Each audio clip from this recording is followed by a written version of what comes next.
when bear grylls enter the forest.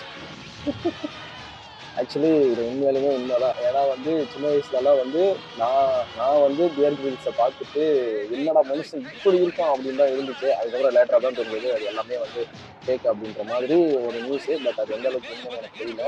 But அது பார்த்த வரைக்கும் பார்த்தீங்கன்னா வந்து இந்த மாதிரி சிங்கம், புலி, சிறுத்தை எல்லாமே வந்து பயந்தான் ஆகணும். எனக்கு தெரிஞ்சு சிங்கம்லாம் சாப்பிட்டதில்லைன்னு நினைக்கிறேன். ஏன்னா எந்த எபிசோடுமே நான் ஃபுல் எபிசோட் பார்த்துருக்கேன். எந்த எபிசோடுமே சிங்கத்தை போட்ட மாதிரி எனக்கும் தெரியல. ஐ மீன் சாப்பிட்ட மாதிரி. நான்லாம் பார்த்தீங்கன்னா வந்து சண்டேஸில் வந்து காலையில் எழுந்த உடனே எல்லாருமே வந்து படத்தை போடுவாங்க. நான் வந்து தட்டு நிறைய வந்து இட்லியை வச்சுக்கிட்டு சிக்கன் குழம்பு வச்சுக்கிட்டு அதுக்கப்புறம் பியர் கிரில்ஸை தான் வச்சு பார்த்துக்கிட்டு இருக்கேன். அது எத்தனை பேர் அந்த மாதிரி சாப்பிட்ருக்கீங்கன்னு சொல்லி கரெக்டாக நம்ம அந்த இட்லி அடிக்கும்போது தலைவன் வந்து ஒரு மானையோ பன்னியோ அடித்து சாப்பிட்டுட்டு இருக்கேன். எங்கள் வீட்டில் தான் திட்டுவாங்க யாரா நீ அப்படின்ட்டு. பட் அப்போல்லாம் வந்து ஒரே ஜாலியாக இருக்கும். எல்லாம் மறக்க முடியாத நினைவுகள் கைஸ்.